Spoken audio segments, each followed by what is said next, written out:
So Isaac called for Jacob and blessed him and commanded him, "Do not marry a Canaanite woman. Go at once to Padan Aram, to the house of your mother's father Bethuel. Take a wife for yourself there, from among the daughters of Laban, your mother's brother. May God Almighty bless you and make you fruitful and increase your numbers until you become a community of peoples. May he give you and your descendants the blessing given to Abraham, so that you may take possession of the land where you now live as an alien, the land God gave to Abraham." Then Isaac sent Jacob on his way, and he went to Padan Aram, to Laban, son of Bethuel, the Aramean, the brother of Rebekah, who was the mother of Jacob and Esau. Now Esau learned that Isaac had blessed Jacob and had sent him to Padan Aram to take a wife from there, and that when he blessed him, he commanded him, "Do not marry a Canaanite woman," and that Jacob had obeyed his father and mother and had gone to Padan Aram. Esau then realized how displeasing the Canaanite women were to his father Isaac, so he went to Ishmael and married Mahalath, the sister of Nebaioth, the daughter of Ishmael, son of Abraham, in addition to the wives he already had. Jacob left Beersheba and set out for Haran. When he reached a certain place, he stopped for the night, because the sun had set. Taking one of the stones there, he put it under his head and lay down to sleep. He had a dream in which he saw a stairway resting on the earth, with its top reaching to heaven, and the angels of God were ascending and descending on it. There above it stood the Lord, and he said, "I am the Lord, the God of your father Abraham, and the God of Isaac. I will give you and your descendants the land on which you are lying. Your descendants will be like the dust of the earth, and you will spread out to the west and to the east, to the north and to the south. All peoples on earth will be blessed through you and your offspring. I am with you and will watch over you wherever you go, and I will bring you back to this land. I will not leave you until I have done what I have promised you." When Jacob awoke from his sleep, he thought, "Surely the Lord is in this place, and I was not aware of it." He was afraid and said, "How awesome is this place! This is none other than the house of God. This is the gate of heaven." Early the next morning Jacob took the stone he had placed under his head and set it up as a pillar and poured oil on top of it. He called that place Bethel, though the city used to be called Luz. Then Jacob made a vow, saying, "If God will be with me and will watch over me on this journey I am taking, and will give me food to eat and clothes to wear, so that I return safely to my father's house, then the Lord will be my God, and this stone that I have set up as a pillar will be God's house, and of all that you give me I will give you a tenth." Then Jacob continued on his journey and came to the land of the eastern peoples. There he saw a well in the field, with 3 flocks of sheep lying near it, because the flocks were watered from that well. The stone over the mouth of the well was large. When all the flocks were gathered there, the shepherds would roll the stone away from the well's mouth and water the sheep. Then they would return the stone to its place over the mouth of the well. Jacob asked the shepherds, "My brothers, where are you from?" "We are from Haran," they replied. He said to them, "Do you know Laban, Nahor's grandson?" "Yes, we know him," they answered. Then Jacob asked them, "Is he well?" "Yes, he is," they said, "and here comes his daughter Rachel with the sheep." "Look," he said, "the sun is still high. It is not time for the flocks to be gathered. Water the sheep and take them back to the pasture." "We can't," they replied, "until all the flocks are gathered and the stone has been rolled away from the mouth of the well. Then we will water the sheep." While he was still talking with them, Rachel came with her father's sheep, for she was a shepherdess. When Jacob saw Rachel, daughter of Laban, his mother's brother, and Laban's sheep, he went over and rolled the stone away from the mouth of the well, and watered his uncle's sheep. Then Jacob kissed Rachel and began to weep aloud. He had told Rachel that he was a relative of her father and a son of Rebekah, so she ran and told her father. As soon as Laban heard the news about Jacob, his sister's son, he hurried to meet him. He embraced him and kissed him, and brought him to his home. And there Jacob told him all these things. Then Laban said to him, "You are my own flesh and blood."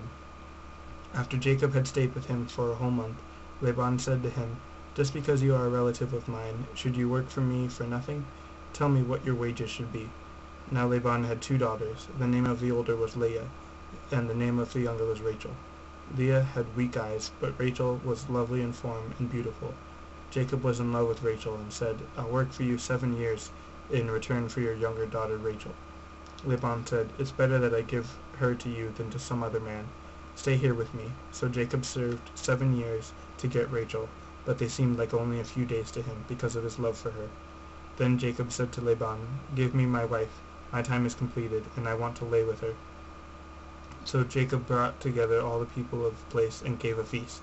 But when evening came, he took his daughter Leah and gave her to Jacob, and Jacob lay with her. And Laban gave his servant girl Zilpah to his daughter as her maidservant. When morning came, there was Leah. So Jacob said to Laban, What is this you have done to me? I served you for Rachel, didn't I? Why have you deceived me? Laban replied, It is not our custom here to give the younger daughter in the marriage before the older one. Finish this daughter's bridal week, then we will give you the younger one also, in return for another 7 years of work. And Jacob did so. He finished the week with Leah, and Laban gave him his daughter Rachel to be his wife. Laban gave his servant girl Bilhah to his daughter Rachel as her maidservant. Jacob lay with Rachel also, and he loved Rachel more than Leah, and he worked for Laban another 7 years. When the Lord saw that Leah was not loved, he opened her womb, but Rachel was barren. Leah became pregnant and gave birth to a son. She named him Reuben, for she said, It is because the Lord has seen my misery. Surely my husband will love me now. She conceived again, and when she gave birth to a son, she said, Because the Lord heard that I am not loved, he gave me this one too. So she named him Simeon. Again she conceived, and when she gave birth to a son, she said, Now at last my husband will become attached to me, because I have borne him 3 sons. So he was named Levi.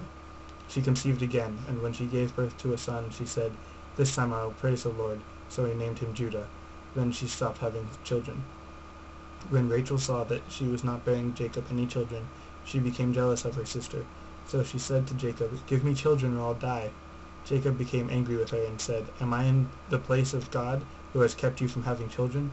Then she said, Here is Bilhah, my maidservant. Sleep with her so that she can bear children for me, and that through her I too can build a family.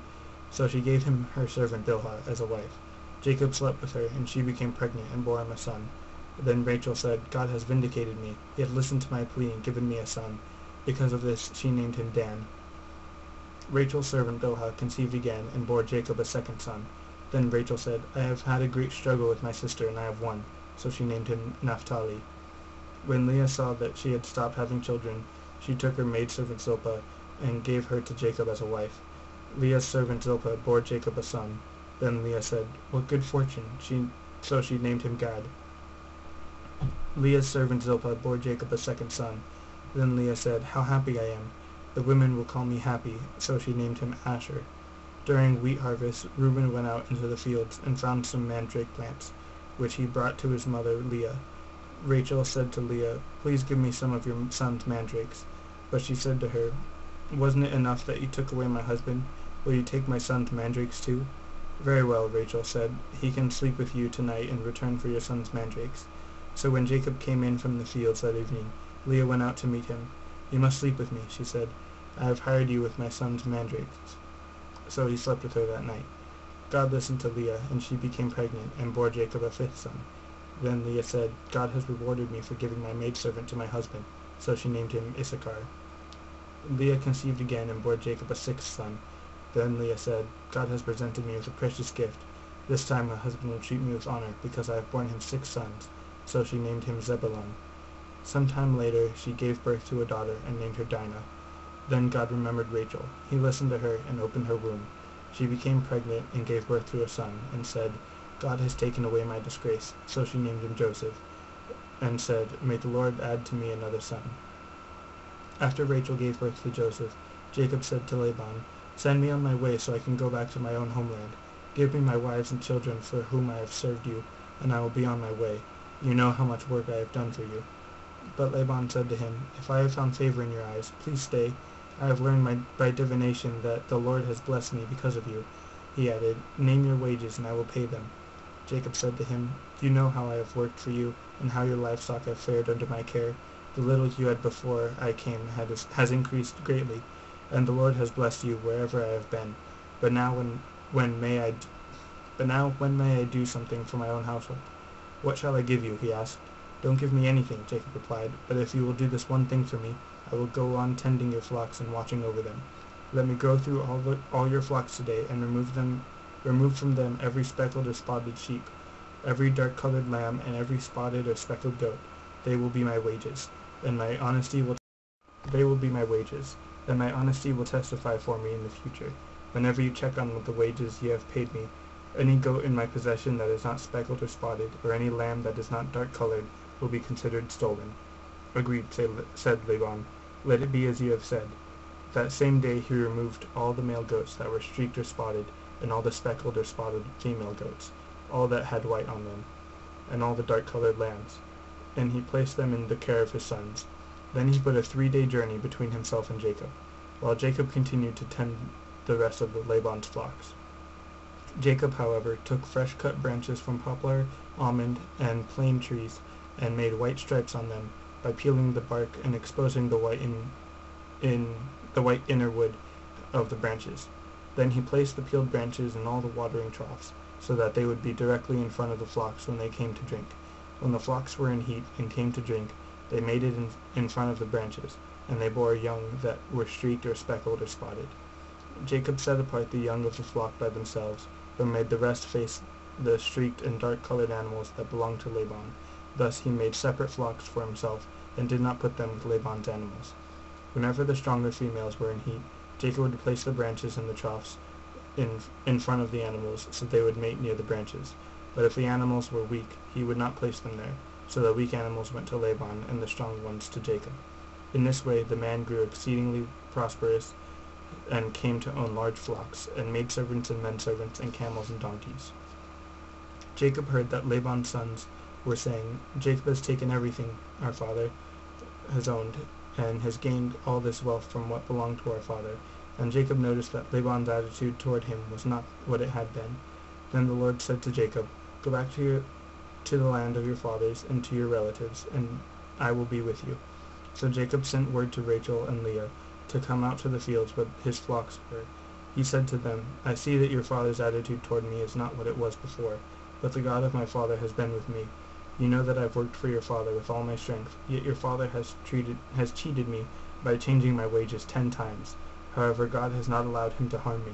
If he said, 'The speckled ones will be your wages,' then all the flocks gave birth to speckled young, and if he said, 'The streaked ones will be your wages,' then all the flocks bore streaked young. So God has taken away your father's livestock and has given them to me. In breeding season I once had a dream in which I looked up and saw that the male goats mating with the flock were streaked, speckled, or spotted. The angel of God said to me in the dream, 'Jacob.' I answered, 'Here I am.' And he said, 'Look up and see that all the male goats mating with the flock are streaked, speckled, or spotted, for I have seen all that Laban has been doing to you. I am the God of Bethel, where you anointed a pillar and where you made a vow to me. Now leave this land at once and go back to your native land.' Then Rachel and Leah replied, 'Do we still have any share in the inheritance of our father's estate? Does he not regard us as foreigners?